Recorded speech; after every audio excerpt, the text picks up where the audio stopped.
Okay, how you doing, guys? To be honest, I haven't really played this game too much since the recent patch disappointment. So it was with a bit of haste that I decided to try something a bit different, because all my favourite things have in fact been put through the Treyarch blender, and I'm now finding myself trying to find something new. Now, interestingly enough, one of the things that apparently was buffed up was the ADS with the light machine guns. Now, I wanted to give that a bash, simply because I happened to pick up somebody's LSW and I mistook it for the Type 25, to be fair. As soon as I got it in my hand, it looked like the Type 25's older brother that lifts weights. It's just so big and bulbous and ugly in a lot of respects. And I think I managed to fire off about 2 bullets before somebody came up behind me and stabbed me, so I thought, well, I'll find out what the gun was, and I managed to locate it as the LSW. Now the strange thing is I don't ever remember using this gun. I guess at some point I must have scavenged it without realising, maybe if I played the game drunk or something, because I appeared to have the reflex sight available and the grip. So okay, I'll put those on and we'll have a bash. Now if you could think of one map in particular where you do not want to be running around with something big, heavy and grotesque to the eyes and ears, it would be Hijacked. But to be fair, I managed to hold my own, and it does go to prove that just because everybody else has a nice fleecy woolly coat, sometimes not being a sheep shows a strength of character. Now realistically, I will say that the mission for me to find out if this did ADS quicker without having the quick draw handle was going to be quite tricky. But I think in all due respect, it did kind of work. To lift up to the eye didn't feel too tricky, it didn't feel too hard and heavy. I mean, on the flip side, running around with the gun felt like I was holding a couch. To manoeuvre, it felt all good. And also as well, the hipfire accuracy on it wasn't too bad either, not too shabby at all. For me, Hijacked is the map that when I'm playing in a party with some friends and it pops up on the list as choices, within the 3 or 4 or 5 people that you're playing with, you tend to hear that same groan. That same deflated noise that you all make in sync.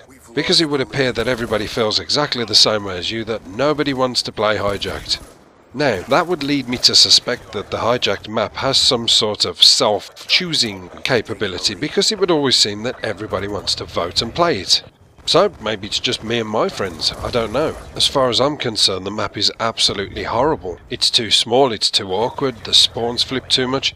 It's like Nuketown with teenage attitude, it's horrible. But, you know, a challenge is a challenge, and I can't see any more of a challenge than running around with something big, awkward and heavy on a map that you should be running around with something small, petite and feisty.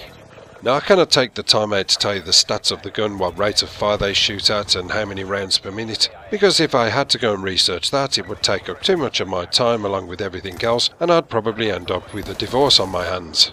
So all I can use are the basic analogies like it's big, it's awkward, it's massively accurate. The rate of fire doesn't do it justice because it doesn't feel as though the amount of bullets that you're pumping out do the kind of job you would expect. That also combined with the fact there's only 75 bullets in any one magazine.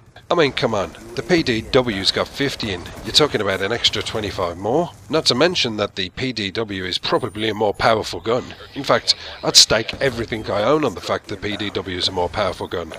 You see, this is where I get ultimately confused. The one thing I can tell you that I do know is that light machine guns in the military sense are used for creating a base of cover fire. What that means is if the insurgents or enemies are dug into too much of a deep place to get to by foot, with the imminent threat of the snipers and everybody else that's hanging around watching the area closely, the light machine gunner will essentially lie on his stomach, have his gentleman helper next to him feeding ammunition into the chamber, and literally spray and pray as best as he possibly can. The rate of fire and the power of the gun would create such a disorientation, pumping a distinctive threat into the enemy lockdown choke points, that they would have no other alternative but to take cover, and this would give the friendly infantry an opportunity to move up to some closer flank points. That is a fact. That is what the gun's for. It is what they call a support weapon.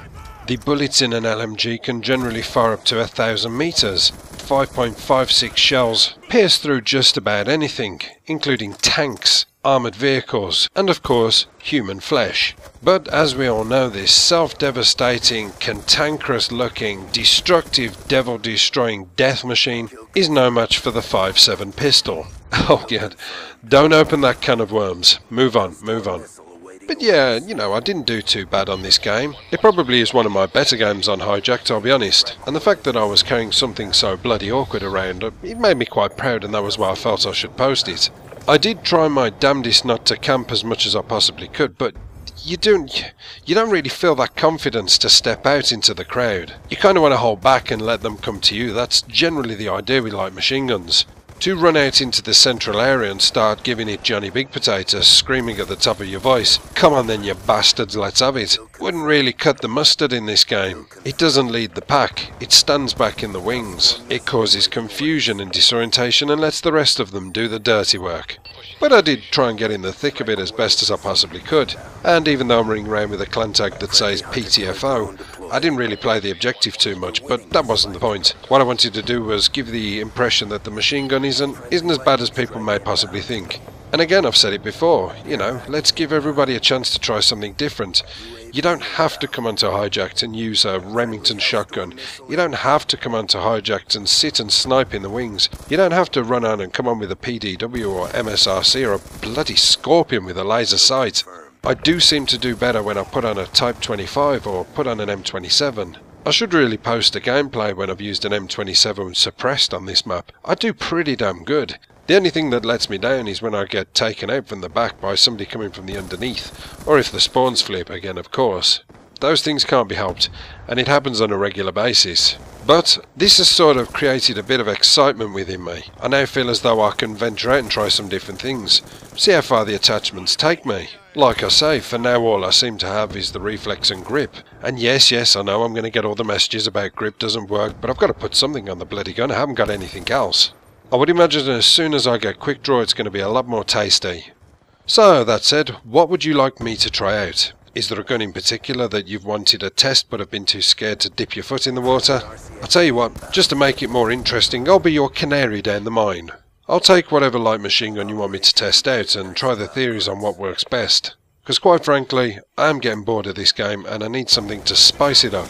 Anyway, brethrens, that's me done. Thank you very much. Apocalypse done.